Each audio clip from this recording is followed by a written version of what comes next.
আর নবীর কাছে একজন লোক এসে কালেমা পড়ে ঈমান গ্রহণ করলেন। ঈমান গ্রহণ করে মুখ ফিরাইয়ে হাউমাউ করে কান্না শুরু করলেন। আল্লাহ নবী বলছেন, হে সাহাবী, এখন তো সাহাবী হয়ে গেছে, নামটা আপনাদের অনেকে জানা আছে, এই জন্য একটু পরে বলতেছি। হে সাহাবী, এতক্ষণ তুমি বেঈমান ছিলে, এখন তুমি ঈমান আনলে, এখন তোমার মনে থাকবে আনন্দ, কিন্তু তুমি কাঁদতেছ। হায় হায়, কি হয়েছে তোমার? সাহাবী বলছে, নবী গো, আমার আল্লাহ সব গুনাহ মাফ করে দিবে। ওই হ্যাঁ, তোমার সব গুনাহ আল্লাহ তাআলা মাফ করে দিবে, তুমি না তওবা করে ঈমান এনেছো? সাহাবী বলছে, হুজুর, সব গুনাহ মাফ হইতে পারে, কিন্তু এমন একটা পাপ আমি করেছি মনে হয় আমার সেই গুনাহটা আল্লাহ মাফ দিবে না। কি এমন পাপ করেছো যে আল্লাহ তোমার গুনাহ মাফই করবে না? বলো তো। ইয়া রাসূলুল্লাহ, হাবিবাল্লাহ, হুজুর, আমি অনেকগুলি সন্তানকে আমি হত্যা করেছি, তাজা সন্তান আমি মেরে ফেলেছি। হুজুর, আমার স্ত্রীর পেটে একটা সন্তান ছিল, এই অবস্থায় আমি ব্যবসার জন্য বিদেশে গিয়েছিলাম। যাওয়ার সময় বললাম, বিবি রে, আমার সন্তান যদি ছেলে হয় তাহলে বাঁচিয়ে রাখবি, আর যদি মেয়ে হয় তাহলে তুই জানো বাঁচিয়ে রাখবি না, মেরে ফেলবি। হুজুর, কয়েক বছর পরে আমি বিদেশ থেকে ফিরে আসলাম। আমি দেখলাম ছোট্ট একটা সুন্দর বাচ্চা আমার সামনে ঘুরে বেড়াচ্ছে, খেলা খেলতেছে। আমি আমার স্ত্রীর কাছে জিজ্ঞেস করলাম, বিবি রে, এই বাচ্চাটা কার? এই বাচ্চাটা কে আমাদের বাসায় খেলা করে? আমার বিবি বলতেছে, দেহিয়া রে, এটা হচ্ছে তোমার সেই বাচ্চা যেটা আমার পেটে রেখে গিয়েছিলে।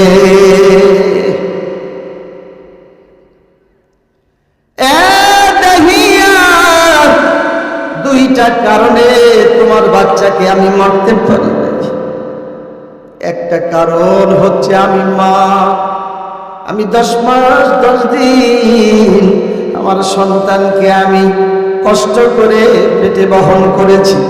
কতদিন আমি না খেয়ে থেকেছি, কতদিন আমার পেটে লাথি মেরেছে, আমার কত কষ্ট লেগেছে, কলিজার ভিতরে আঘাত লেগেছে।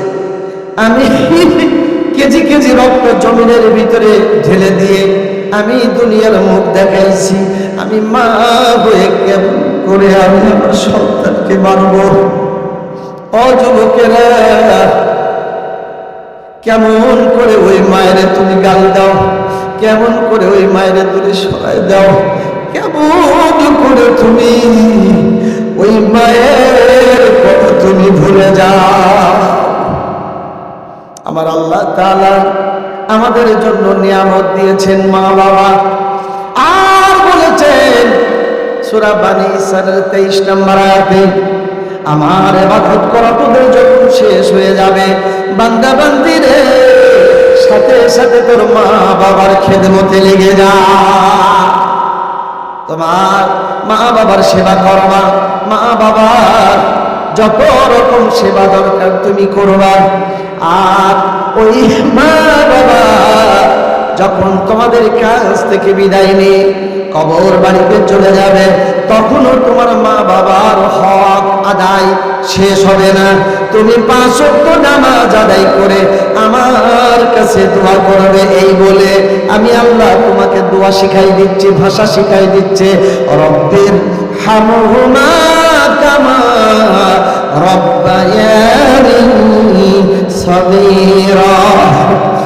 সাথে বলেন রব্বির হামহুমা কামা রাব্বায়ানি সগীরা।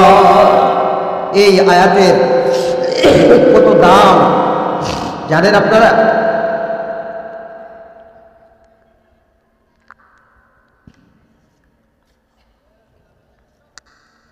এত গুরুত্বপূর্ণ কথা আল্লাহ দান করছেন, তারপরেও কিছু মানুষ উঠে যাচ্ছে।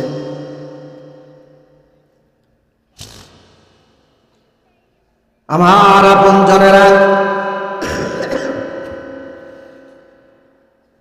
আল্লাহ তাআলা বলছেন বান্দারে আমার কাছে বলো রব্বির হামহুমা কামা রাব্বায়ানি সগীরা। এটা কোরআনের আয়াত।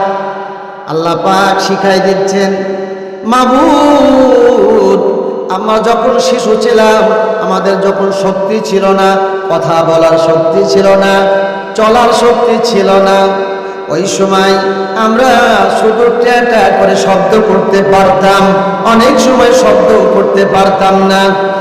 এই অবস্থায় শীতের দিনে, গরমের দিনে কত কষ্ট করে আমাদের মা বাবা আমাদেরকে লালন পালন করেছে, আমাদেরকে তিল তিল করে বড় করেছে।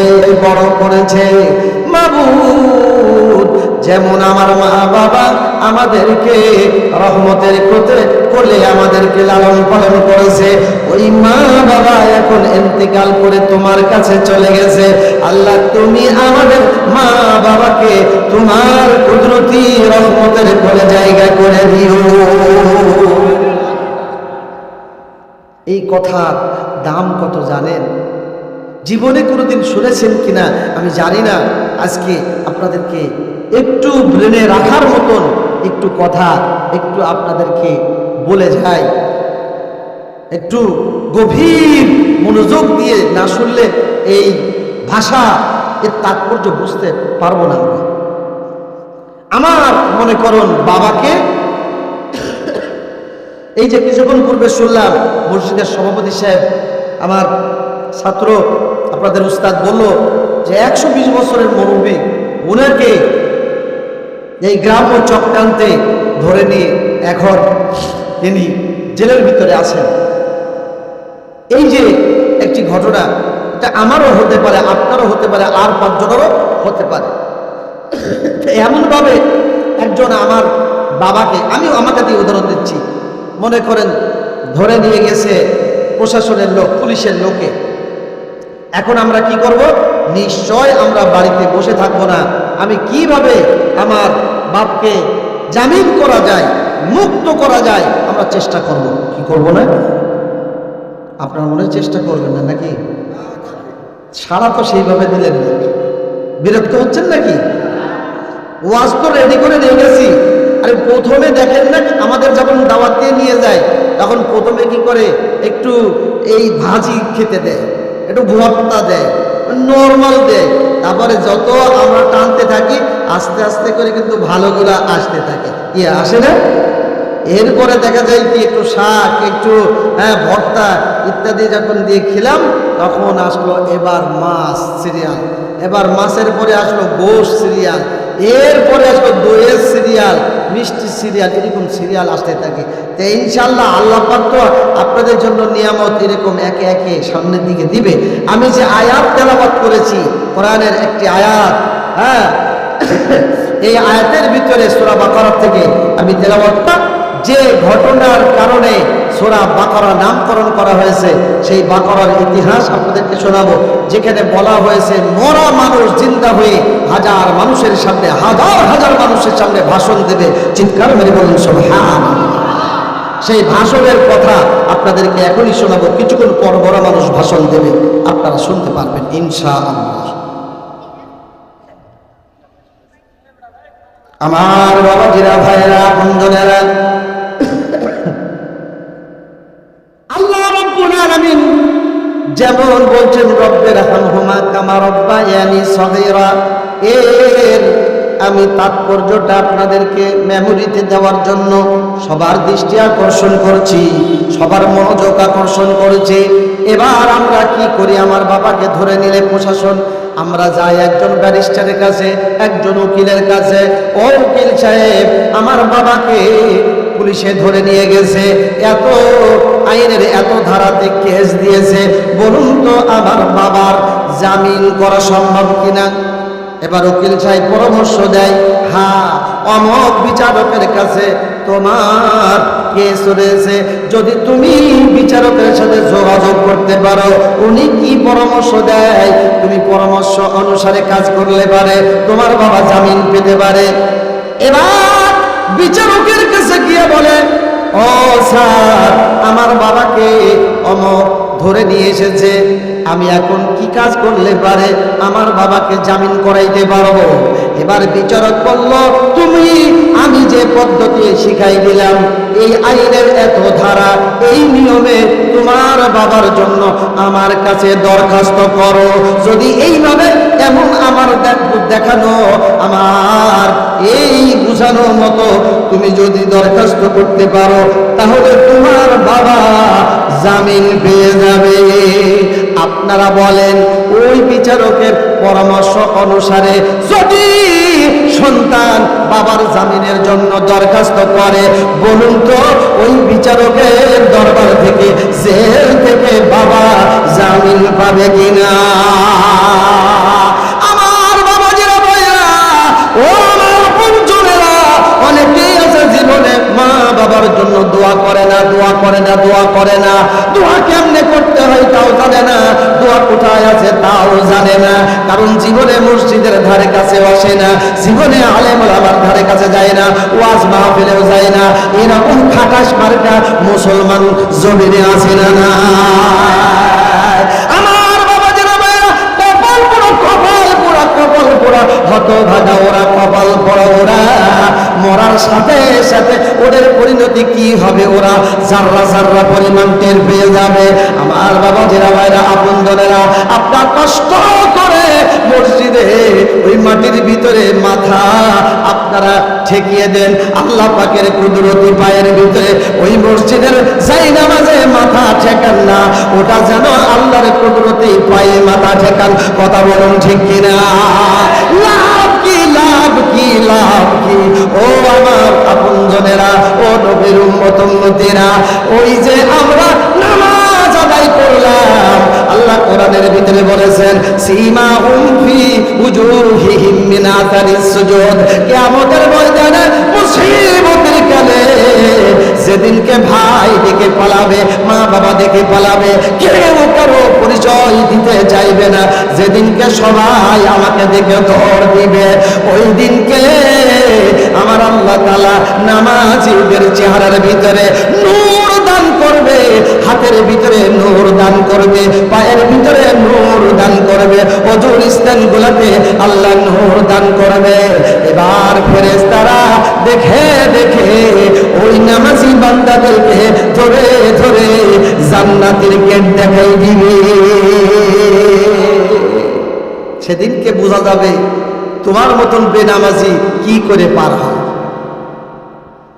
আমার বাবা যারা ভাইরা, মা আয়েশা সিদ্দিকা রাদিয়াল্লাহু তাআলা আনহা বলেন, ইয়া রাসূলুল্লাহ, ইয়া হাবিবাল্লাহ, হুজুর গো, ওই কিয়ামতের ময়দানে লক্ষ লক্ষ নবী থাকবে এবং রাসূল থাকবে, তাদের কোটি কোটি উম্মত উম্মতিরা থাকবে। নবী গো, আপনি কেমন করে আপনার উম্মত উম্মতিদেরকে চিনতে পারবেন? আল্লাহ নবী বলেন, আয়েশা, হাজার লাল ঘোড়ার ভিতরে যদি একটা সাদা কপালওয়ালা ঘোড়া যদি ছেড়ে দেওয়া হয়, বলো তো ওই সাদা কপালওয়ালা ঘোড়াটা ওই হাজার লাল ঘোড়ার ভিতরে খুঁজে পাওয়া যাবে কি? ভাই কোনো সন্দেহ নাই, নিঃসন্দেহে পাওয়া যাবে, কোনো অসুবিধা হবে না। আমার উম্মতেরা শীতের দিনে, গরমের দিনে কষ্ট করে করে যারা ওযু করবে, 5 ওয়াক্ত নামাজ, 5 ওয়াক্ত সালাত যারা আদায় করবে, তাহাজ্জুদের সালাত যারা আদায় করবে, আমার আল্লাহ তাদের চেহারায় এমন নূর দান করবে, আর ওই নূর দেখে দেখে আমি নবী আমার উম্মতকে ধরে ধরে জান্নাতের পথ দেখাই দিব। লিল্লাহি তাকবীর। কোরআন হাদিস যেখানে, অনেকের কিন্তু ভলিউম হচ্ছে না, কারণ গলায় শয়তান পা দিয়ে ধরে রাখবে। খবরদার আল্লাহর নাম নিস না।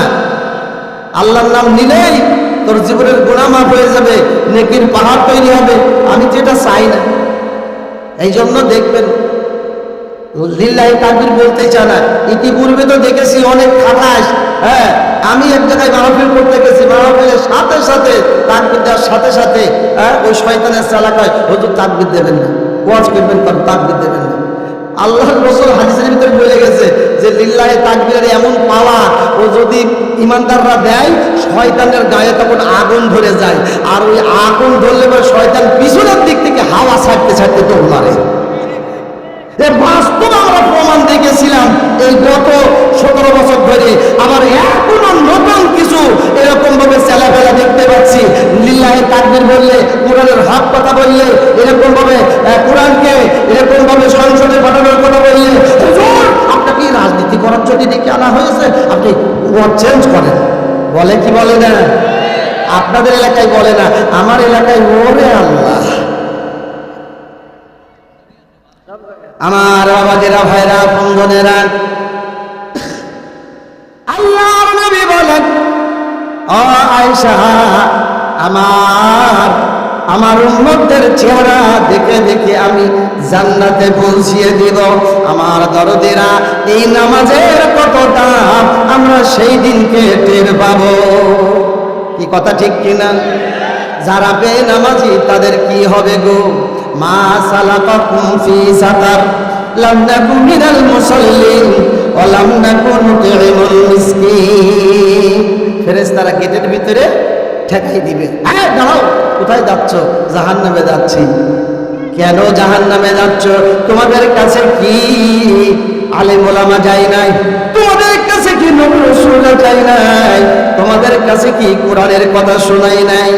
নামাজের কথা শোনাই নাই? দিন প্রতিষ্ঠার কথা শোনাই নাই? কেন তোমরা আজকে এই জাহান্নামে যাচ্ছ? জাহান্নামের কথা কি তোমাদেরকে বলে নাই? হ্যাঁ বলেছিল। এই জাহান্নামে যাচ্ছি আমাদের কয়েকটা কারণে, তার ভিতরে এক নাম্বার কারণ, আমরা নামাজ পড়ি নাই, আমরা মুসল্লি ছিলাম না, আমরা মুসল্লিদেরকে ভালোবাসতাম না, আমরা বহু মুসল্লিকে ধরে ধরে জেলখানার ভিতরে পড়েছি, বহু মুসল্লিকে দুনিয়া থেকে শেষ করে দিয়েছি, বহু মুসল্লির মসজিদ আমরা ভেঙে দিয়েছি। জোরে বলুন নাউযুবিল্লাহ। অপরের তরে তুমি না করিও খাদা, মরার আগে বলে গেছেন ও মেদালির দাদা, ও মেদালি মাথা খালি এতটা নাদান, নিজের কুড়া করতে পড়ে দিল শেষে যান।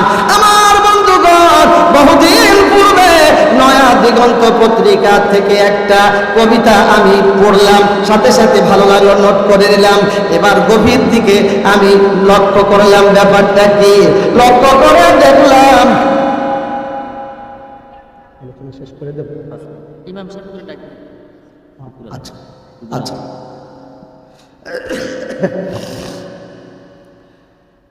আলহামদুলিল্লাহ আমাদের আকাঙ্ক্ষিত মেহমান এসে গেছেন। হুজুর আসলে আমি ছেড়ে দিচ্ছি।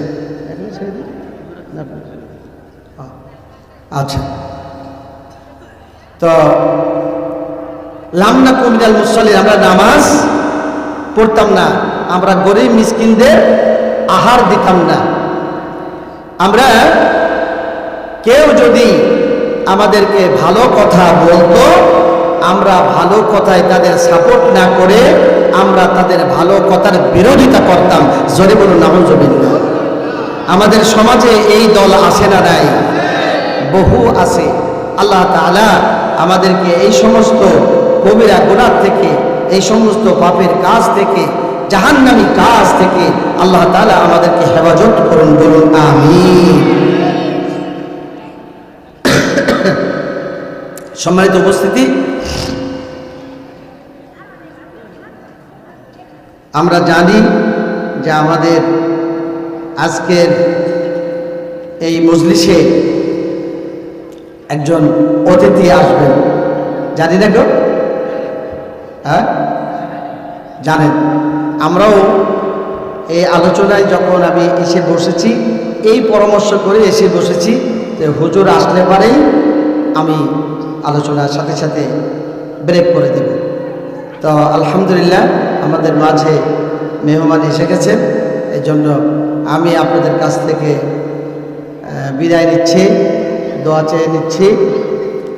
আপনারা আমার জন্য দোয়া করবেন, আমি আপনার জন্য দোয়া করি। আল্লাহ তাআলা যেন আমাদেরকে কোরআনের পথে কবুল করেন।